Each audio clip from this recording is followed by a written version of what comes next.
evening, everyone. Welcome to the American Sports Connection. I'm your host, the one and only Joey Railroads. Now, before I bring in my special guest for today, don't forget to check out our social media pages, Facebook, Twitter, Instagram, at ASC Pods. You can find our entire catalog on B Plus Player Radio. Check them out on Twitter at B Plus Radio. You can also check out their sponsors over at Audible. They're giving away a 30-day free trial. You can listen to audiobooks and all that stuff. So go to audibletrial.com/B+players for that. And don't forget to check out our sponsors over at Too Sweet Magazine. Find them on Twitter at 2TOO Sweet Mag. All right, now that that's out of the way, my guest for this evening, you've seen him in Ring of Honor, you've seen him on NXT television, even on Monday Night Raw, and on a movie, TVs. That's why he's called Mr. Everything. Ladies and gentlemen, Mr. Everything, Victor Andrews. Victor, how are you doing this evening? I'm doing great, brother. Doing a little traveling, but I'm doing great. How's everything with you? I'm doing well. I'm waiting for spring to finally come the rest of the way. It's cold here, but it's supposed to be like 75 this weekend, so I'm looking forward to that. Brother, truthfully, I don't think we're going to get spring. I think we're going to jump right to summer. I think this planet is going to 2 seasons, winter and summer. That's all we get. And then my allergies are going to start kicking because I'm like, I want to go out and like walk in a local park or whatever, and I'll be sneezing for weeks. Oh my goodness! Well, I'm blessed to not have any allergies, so I will be praying for you. Now, what I wanted to ask you before we got into the wrestling stuff, you were actually in a movie which was Piranha 3 Double D, which was the sequel. And you also did, hang on, I wrote some notes down so I don't forget, One Tree Hill. You want to talk about how those opportunities came about? Oh, yeah. Well, I've done some extra work here and there. I was an extra for both of those opportunities. I was actually one of the victims in Piranha 3DD with David Hasselhoff, and it was a great film, great experience. I loved everything about it except for the fact that it was cold. We was at a water park, freezing, all day, all night. Did enjoy that part. But other than that, it was a great opportunity. One Tree Hill was several opportunities of being an extra, being in the background. I've done a couple of independent works. I've been in this movie called Hoop. I played one of the antagonists in the movie. I just recently played a rapist in a movie called The Great Hood. I have a couple of films that I've written myself that I'm planning on getting off the ground and filming myself. So, I got my head in a bunch of different, locations and doing a whole bunch of different things.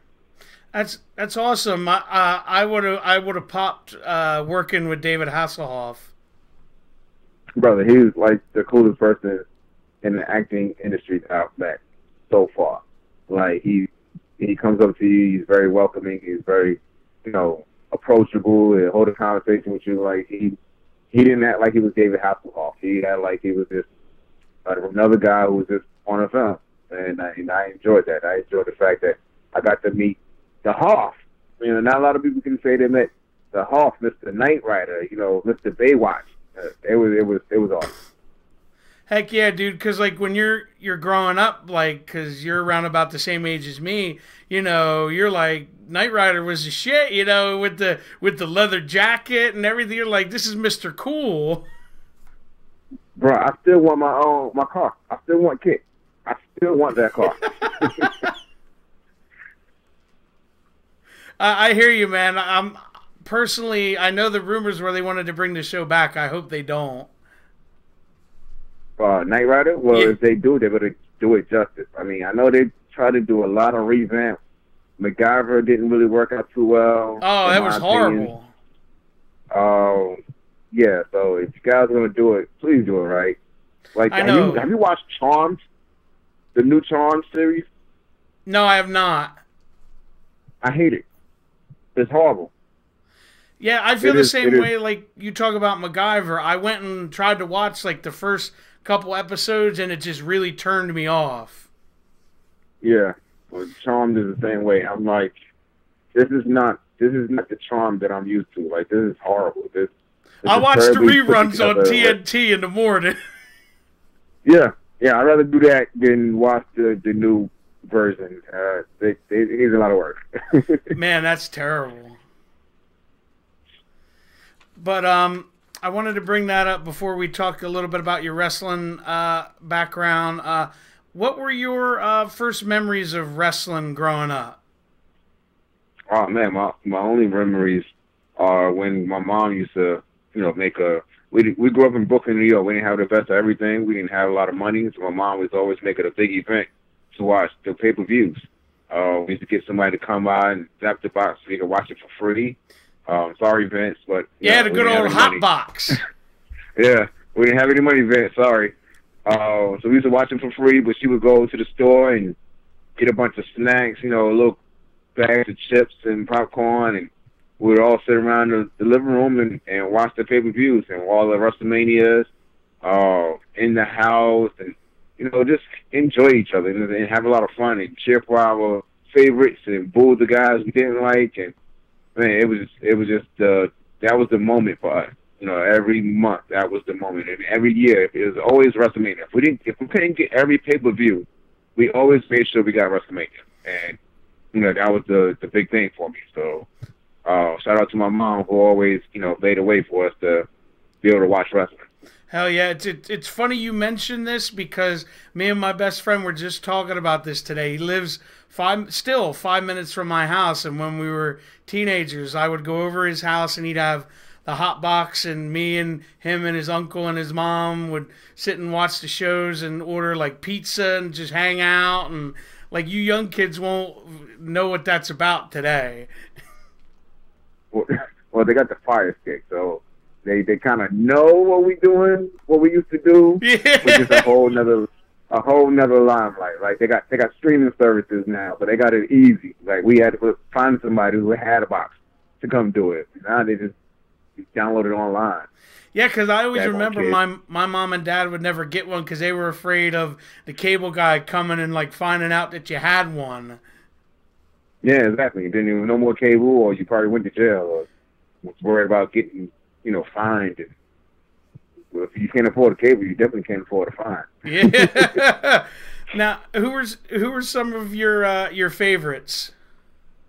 Oh man, my all-time favorite from the beginning to now has always been the Undertaker. It's everything about him, the emotion he captures in all of his matches, from the time that first gong hits and the time that he walks back through that curtain after the match is done, whether he won or lost. He's just somebody who always kept himself relevant. He was able to change with the times, and just capture you in everything that he did in the match. His dive over the top rope is one of my favorite dives, and that's one that I do. Anytime I do a dive, that's the one I do.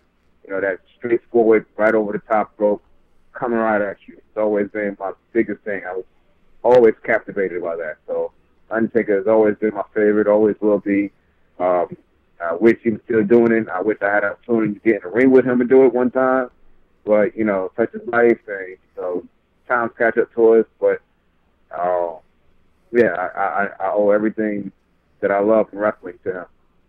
What's your favorite incarnation of his? Oh, always the Dead Man. Always the Dead Man. Even when he did the American Badass, and he did the Ministry of Darkness, I've always liked the original Undertaker, like the one that we have now. It's always been the best one. Yeah, people always thought I was crazy. My favorite was the Ministry Taker.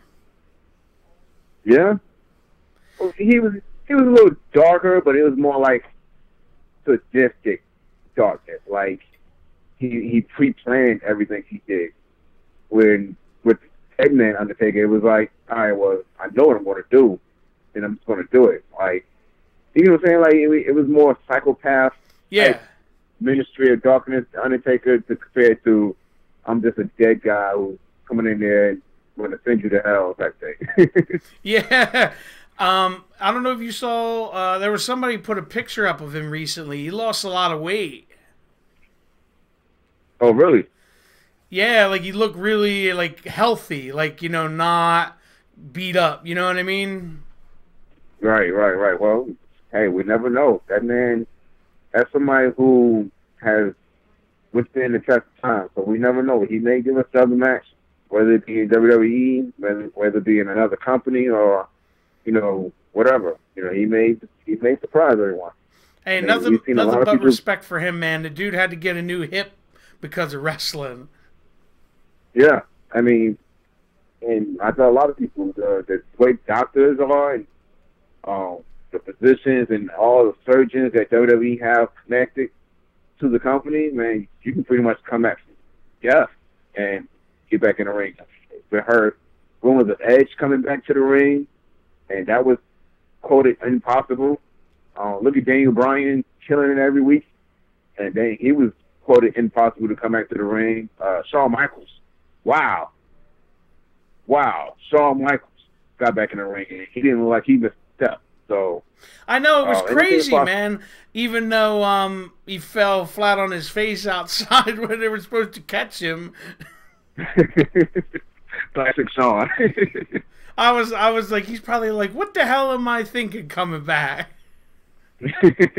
But no, he still looked good. I think that was a little payback from when Undertaker fell flat on his face in that match with him at Mania. When he was supposed to fall into the I know what you're cameraman. talking about. The one where he almost broke his neck. Yeah, when he was supposed to fall into the cameraman, and the cameraman was not there. Yeah, but he when he shaved his head, HBK, he looked like super old. Yeah. It was just so weird. Yeah. But when did you decide you were gonna give the pro wrestling thing a try? So I was a boxer for a while. I did boxing for a couple of years, and during my years of doing boxing, I was still doing acting and I was still doing modeling. And I was boxing up in New York. I did a Golden Gloves affair, and one of the managers that worked at the agency that I worked for with my modeling and acting, she was a professional wrestler. Her name was Lady Lee, and she came to me. She knew that with my boxing, I was not getting many fights. I was 150 pounds, sparring with 300, 400-pound guys. Holy crap. So guys that was my size that was hearing about it or seeing it was not trying to get in the ring with me for whatever reason. I'm like, just give it a try. So she realized I wasn't getting many fights like I wanted to, so she introduced me to the wrestling, and the rest is history. I've been doing it for 10 years. It's coming September. Wow. Now, you did, you trained Brazilian Jiu-Jitsu too, correct? Yeah.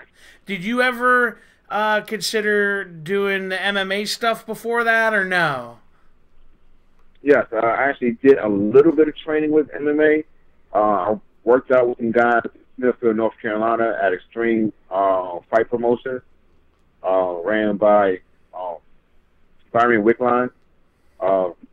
Great company, great group of guys, awesome team of fighters. They got a fight coming up this Saturday in Smithfield, North Carolina. One of my good guys, Doug Coltrane, is out there getting busy, defending one of his titles. And I gave it a try for a little while, but wrestling took over a lot of my time. So trying to balance, it was hard trying to balance wrestling, acting, and modeling. So trying to balance wrestling, acting, modeling, and MMA was just a little bit too much. I was going to say too many, too much all at once. Yeah, and a lot of people say, hey, you missed everything. You're supposed to be able to do everything, but, let's take it back a little bit. Let's slow it down a little bit. Definitely. Now, tell me about your training experience. Well, I started training in wrestling with Lady Lee. Went out there in New Jersey at Ace Pro Wrestling with Mike Morgan. I actually met Jay Lethal out there. First couple of weeks of training. Didn't know too much about anything. I was just learning the ropes, learning how to do everything. And Jay Lethal came just out through to say hi to the guys. And catch up with a couple of his buddies, and saw me in the ring training. And he got in the ring with me, and just with no introduction, no nothing, just got in the ring, started chaining with me, trying to run some drills with me, trying to do different things. And then he got on and left, and I was like, oh, okay.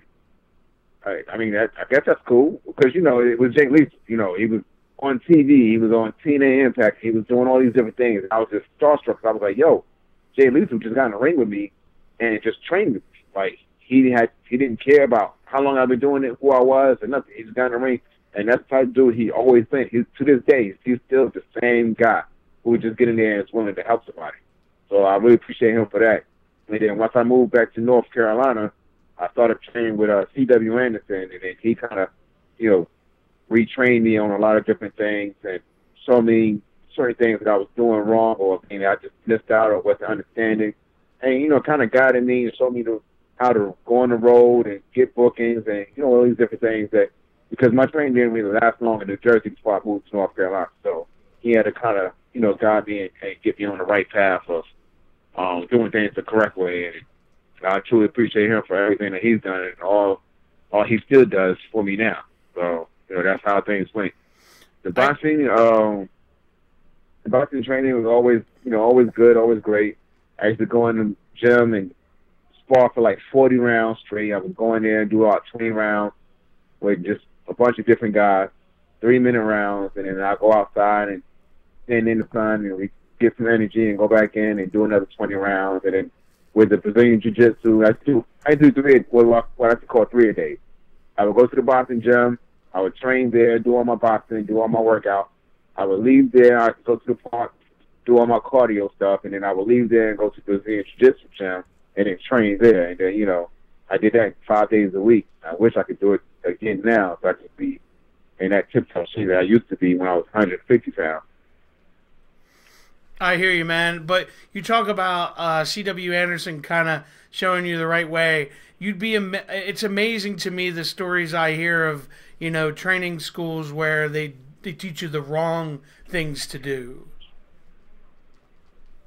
Yeah, because it's like they try to rush you or they got their own agenda. They want you to go out there and, hey kid, take this move. Well, I've never trained to do that. Oh, don't worry about it. It's safe, it's fine. And it's like they're trying to prepare themselves for their next show and all the different things. And people are getting hurt, being trained unsafely, and then they're going out there and they're hurting people or doing something unsafe, and if somebody's trying to, protect themselves, and then, you get into all these big fights and things like that. So I really appreciate CW for really, grabbing me by the back of the neck, literally, and showing me the right way to do things, and always kept me safe. And he's always big on safety and protecting each other, and just going out there and doing things correctly. So shout out to CW for all that. Now, you and your brother James Anthony, you formed First Generation, the tag team. How did that come about? So we were in this little feud. James is really big in the AIWF. And we were doing this big feud for the AIWF Cruiserweight Championship. And I get an email from Steve Corino. He was getting ready to restart his promotion in Hubert, North Carolina, called PWF, Premier Wrestling Federation. Yeah, I'm familiar with it. He sends me an email and says, hey, man, I have a show that I'm getting ready to start running again. Would love to have you and James. I know you guys are doing a feud right now, but I was wondering if you guys would be willing to, become a tag team and work for my company. And I had to look at the email like a couple of times. I was like, is he really talking to me? Like, this is Steve Corino, 01, Ring of Honor, ECW. This is Steve Corino. Like, I was blown away. And I was like, yeah, definitely. So we became First Generation. And we actually figured out the name on the way to PWF. We figured out the name and our music on the way to the very first show. And we've been doing that for about 5 years now. And, just been in the ring with some of the greats. We've been in the ring with Rock and Roll Express. We've been in the ring with Extreme Horsemen. We just wrestled Tommy Rich and Action Mike Jackson last week. And we've been in the ring with Keith Lee and Shane Taylor. Like, we've really done some really great things. That's awesome, man. You mentioned Keith Lee. I was he has a big dude. I was at a show in North Jersey. I think it was him and Ace Romero, and they actually broke the ring. Oh, wow. Like, you could hear the ring, like, after the match, it would make, like, a weird sound, and they're like, well, what's that? Well, I think they broke the ring. Oh, wow. It wasn't like the classic, no, like, you know how you hear, like, when you hit it makes, like, the bump, it would make a bump, but it sounded like something, like, not like broken glass, but it just sounded like something wasn't right. Right. Like one of the beams or something fell from under the ring. Yeah. For those that don't know, Keith Lee's what, probably 350? Yeah, about 320, 350. He probably lost some weight now, but when I was wrestling him, he was around that much. Yeah, but I always remembered that. I was just like, wow, that's crazy. But you mentioned that was when you guys were at Final Battle for Ring of Honor. Yes. Well, was it Final Battle or was it Death Before Dishonor? I think it was Death Before Dishonor. Okay. Because the match that I was preparing for, well, the reason why I was there was to cut Steve Corino's hair. And that was when he was getting ready to step in the ring with B.J. Whitmore. Okay. In the Dishonor match. You know, it was unsanctioned or something like that. And so I'm standing in there, and I'm cutting Corino's hair, and then Kevin Sullivan walks up, and he wants me to cut his hair. And I was like, oh, snap. How many guys can say that they cut Kevin Sullivan, you know, and got away with it? Yeah. So it wasn't, whether it was a haircut or not, hey, I was able to put a blade to Kevin Sullivan's head and got away with it. And then next thing I knew, all the guys in the back were looking to get haircuts or little shape-ups. And I was like, all right, cool, you know, come on, sit down. They was like, how much you charging? Like, I'm not charging you guys nothing. Like, you know, this is something for the boys. You know, everybody would give me tips and things like that. Jay Lethal was really big on that. He would always make sure the guys always tipped me. And one of the production guys came up. He was like, hey, man, can I get a haircut? And I was like, yeah, sure. He was like, what are you charging? I said, for you, a match. And he said, are you serious? And I was like, yeah, if you can give me a match, I'll give you whatever cut you want. And he went and talked to the powers that be. He came back to me. He said, hey, man, I got you a match. You and your tag partner. 5-minute squash with Shane Taylor and Keith Lee, but it's on TV. I said, hey, that's all I need. And went out there and impressed everyone there and just got our butts whooped, but hey, man, I got it whooped in good fashion. Yeah, man, I was going to shit, even if you are getting squashed in 5 minutes, you were on TV. Yeah, exactly. And that was like my first opportunity on TV for a major wrestling company, so it was big for me. Well, because you did that, and then you did Final Battle after that. Yes. And then you did the I always forget what it's called. The Ring of Honor house shows. Yeah, I did one in Lakeland, Florida, and Future of Honor. Excuse me. Oh, yeah. I did Future of Honor up in Baltimore. It was me and James versus Tough Guy Inc., who I'm getting ready to go see in a little while. And I did a couple of house shows down in Florida. Yeah, I did a couple of things with Ring of Honor. I actually have 2 wins in Ring of Honor, so that's pretty big for me, too. Yeah, is that how WWE got on your radar, like how they found you? No, actually, Steve Corino is how WWE found me. Okay. They connected with him. I was one of his he's top in the guys Performance for Center PWF. now. Yeah. He's actually a producer now for Raw and SmackDown. So oh, wow, I didn't know that.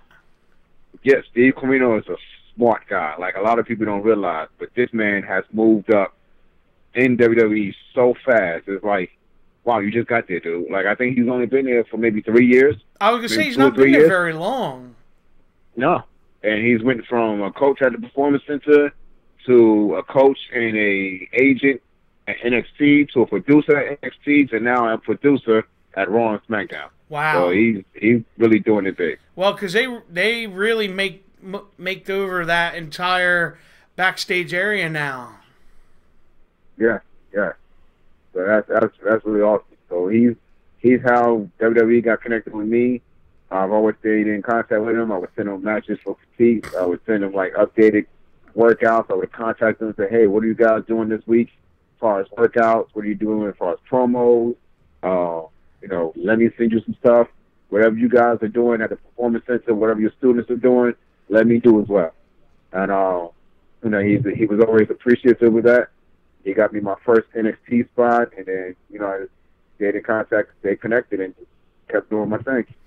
Yeah, what I was going to ask you, because you did a match on NXT, a tag with Lars Sullivan against Heavy Machinery, and then you did the thing on Raw, the Lashley segment with Sami Zayn. Was there like a big difference when you did NXT as opposed to Raw? I don't know. Well, the only big difference was my role in everything. At NXT, I was there to really make the guys look good. Heavy Machinery was getting prepared for a tag match for the NXT tag titles, and they was going up against Others of Pain, actually. Okay. And that I was there to really make these guys look like they deserve to be in contention for the NXT tag titles. And I went out there and I did great. I did so great that they really had no critiques for me. They had nothing bad to say. And it made me nervous because I really felt like I screwed up something because they didn't really say anything to me except for, you was great. Triple H came up, shook my hand, told me thank you. The guys talked about it for a good week. Steve Corino contacted me and said, hey, man, they're really appreciative of everything you did, and we love you out here, and yada, yada. And I was like, yeah, but what did I do wrong? And Corino was like, what? I was like, something I did wrong. He was like, no, everything was fine. You did great. And I was like, okay, but what did I do wrong? I was like, it had to be something that I could have did better. Like, yeah, I know what you mean. Like, there's always room for improvement. Yeah, and Corino said if I didn't been any better, they just had to give me a contract. I was like, all right, so that's what it was. I wasn't good enough to get a contract this time. So next time, I do better. I had to find something. In there. And when I did the Lashley segment, I was casted to be Lashley's sister. So it was two different roles, two different aspects of what they needed me to do. With the Lashley thing, it was just Doug's dressed as Bobby Lashley's sister to kind of trap him and jump on him and beat him up, which I was able to get a couple of hits, a couple of kicks. Didn't last very long, but hey, not many people can say that they got a chance to beat up Bobby Lashley and live to tell about it. Heck yeah, man, because that's a strong dude. Strong and big. That is a big dude. I was going to say, because TV probably doesn't do it justice how big he really is. Oh, man. Like, I was looking at it on TV, I was like, okay, might be the same height or whatever. When I walked up to him, I was like, yo, this dude is the same height as he's standing and laying down sideways. Like, this is a big, wide dude. He's 6'3" tall and 6'3" wide. Like, that's a big dude. That's crazy. But, hey, yeah, like you said, who could say you got a couple shots in and didn't get, potatoed? Yeah, hey, I didn't die. Yeah, that's always a plus. Hopefully you get to hear back from them in the future. Yeah, I'm actually, I stay in contact with them. I send them my availability for different shows and different events. So hopefully I can hear something soon. I'm hoping to be called as an extra for WrestleMania or maybe the Raw and SmackDown WrestleMania or whatever. But oh yeah, because that's your backyard. Yeah. So we'll see what happens. If it happens, that'll be awesome. If not, I just gotta wait my time and see what happens. It's funny. I posted this on my Facebook. I said, it's crazy now when I watch Raw to see for the extras to see if it's anybody I know. You too? Yeah. Like I thought I was the only one. I thought I was the only one. But I'm constantly looking, like, especially when No Way Jose comes out. I'm like, okay, who do I know? Who do I know? Who do I know? Well, I know that guy. No, wait, no, I don't. yeah, well, what's funny is I'll look, or what'll happen, I'll have, because I have so many friends now that are, through the show and knowing people that are in the business, I'll see they'll put like a screen cap up of whoever. I'm like, oh, okay, it was whoever, Mm-hmm. Yeah, I do that. It was so funny. I can't remember. I think it was when it was Lesnar. It might have been Lesnar and The Undertaker, Lesnar and Strowman. I don't remember who, but I'm literally because they had like the security guys or lumberjacks or something. I'm literally counting every single guy I knew, and it was like 5 or 6 because it was all WrestlePro guys. Yeah. That's got to be an awesome show. I was just like, wow. I was like, that's crazy. But here's one I wanted to throw at you. Is there someone you want to work that you haven't got to work with yet? Are you talking about big league wise or anyone? It doesn't matter. Independent. I want to get in the ring with Shane Strickland. I love the way the guy moves. It's really smooth. I really think that we could really mesh together, mesh really well, and put on a clinic of a wrestling match. He's super talented. Yeah, he's awesome. And then big name wise, I would love to get in the ring with Ricochet or even Johnny Gargano. I just want to see if I can really test my abilities with somebody of those calibers to see, can I really keep up with these guys? Can I really, withstand a 20, 30-minute match with these guys and still walk away feeling with my head high and feel like I really did a great job? So those are my picks right now. What about if you did tag teams for you and your partner? Tag team, I would have to say, right now, the going tag team right now is Ricochet and Aleister Black. I would love to test our abilities against the Revival, the Briscoes. That'll be a good tag team to step in the ring with. And then as far as independent, I want to step in the ring with the Heat Seekers, the Hooligans, and so many different guys that I would love to be able to test our abilities with. You know who I'd like to see you guys wrestle? And they're one of the hardest working tag teams out there, the Ugly Ducklings. Oh, well, I have to send you the video then. Yeah. See, they work everybody. Yes, we've been in the ring with them. I have to see you as soon as I can find the video and send it to you. In fact, after we get off this call, I will send you the YouTube link to that match. We had a phenomenal match. We worked them at WVCW in Bluefield, West Virginia. I've seen a ton of their matches, like live, and I've never seen them have a bad match.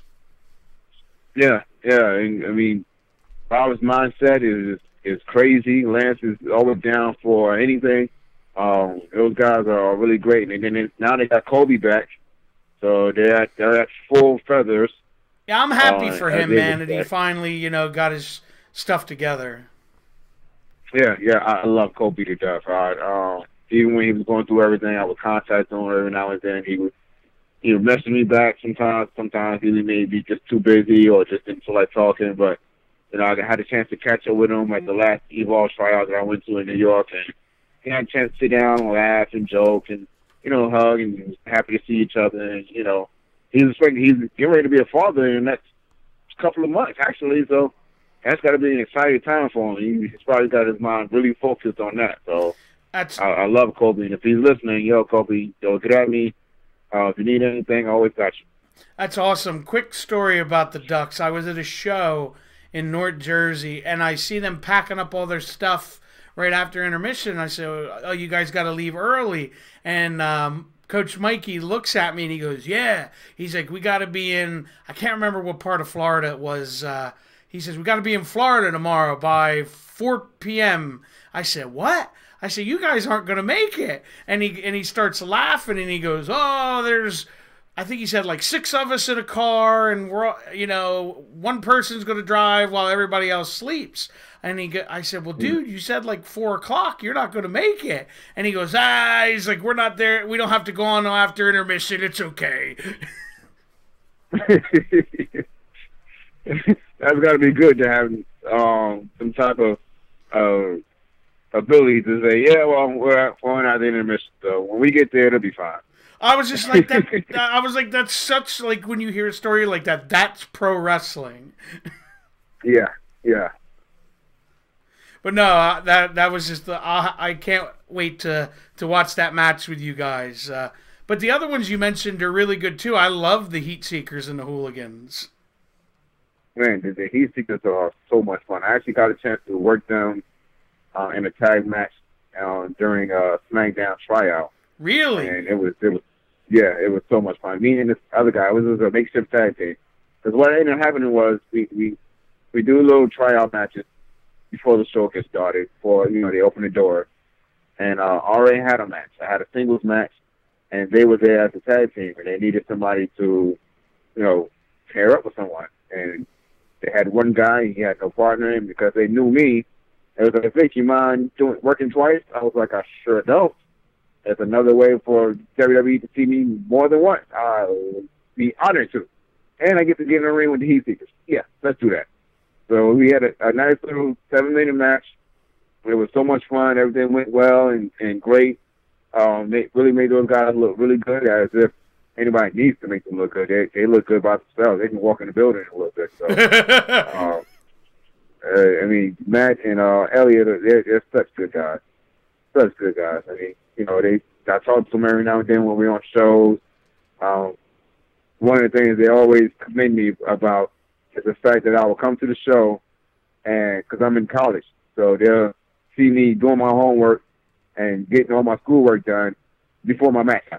Then I go out there and do my match, and then I come back and get right back to my homework. And I'm like, man, how do you have the mindset to be able to do both? And they always been highly praisable to me about that. So I really appreciate this guy. That's awesome, man. Now, what can we expect from you for the rest of 2019 and beyond? Oh man, a bunch of surprises. You never know where I'm going to show up at. But I'm promised you, I'm going to be on your TV, everybody's TV, some kind of way. By 2020, I'm going to be on your magazine stands and newspapers and everything else. Like I'm really pushing hard, trying to get everywhere I can. My goal is to get a contract with someone. I don't care who it is, as long as I'm well taken care of. I have an opportunity to step in the ring with Billy Gunn next week in Wayne, New Jersey for UPWA. That's going to be awesome. That's going to be a great experience. I can't wait for that. That's going to be on April 3rd, next Wednesday. May 25th, I have an opportunity to host my own show. I'm doing a benefit show for raising money against lupus. It's called Some of the Athlete Falls Over Lupus.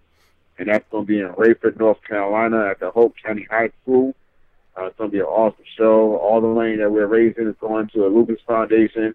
All the guys, all the ring crew, all the production people was willing to donate their time. And I was really blown away.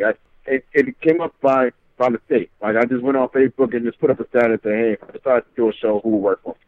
And if I did a benefit show and it's free, who would work for me? And I had like 700 comments. And I was blown away. I had no idea that people would jump up and would be willing to work for me at all, let alone for free. That's awesome. And then I was so blown away. I was like, well, I kind of got to do it now because I got everybody all excited about the show, and I wasn't even serious. So I went ahead and put it all together, and within 2 days, the entire show was booked. The production and everything was booked. The venue was booked. Everything was ready to go. So all I got to do is just advertise it, promote it, and fill those seats. And, get these guys to go out there and let them showcase their talents and their abilities. It's going to be a great show. I can't wait. I'm excited. It's got a lot of different things coming up. And then, like I said, tonight I'm on my way to Denver, Colorado for the Bob Evans Super Camp. It's going to be 4 days of great experience, of training and connecting and networking with guys and coaches and promoters from Italy. And Al Snow's going to be there, Stevie Richards, Blue Meanie, Marty the Moth, everybody's going to be out there just kind of Wow, that's helping a each other who's and help who. each other grow. Yeah, it's going to be great, man. Guaranteed 2 shows, to work 2 shows out of the 4 days. And, my plan is to be so impressive that I get booked on every show, every day. So that's the plan, and I'm very excited. I've never been to Denver, Colorado, so I'm excited to see how that's going to be and just go out there and enjoy myself. Awesome. Now, if people want to contact you on social media, how would they go about doing that? Oh, man, the easiest way to get to all my social media is go through my website. My website is www.thevictorandrews.com. That's TheVictorAndrews.com. There you go. I want to thank you, man, for taking the time out before you hop on the plane to have a chat with me. Well, I appreciate you. And look, I want to tell you, thank you so much for everything that you're doing with podcasts. A lot of people don't realize that this is how we're able to connect with fans that don't even know who we are or never had a chance to really know our background or know anything about us. So thank you so much for being that outlet for us and connect us with all the fans out there. We really appreciate you. No problem. But on that note, we're going to get out of here for tonight. Don't forget to like, comment, subscribe, share, give it a thumbs up, all that stuff, and we'll see you back next time. Have a good night, everybody.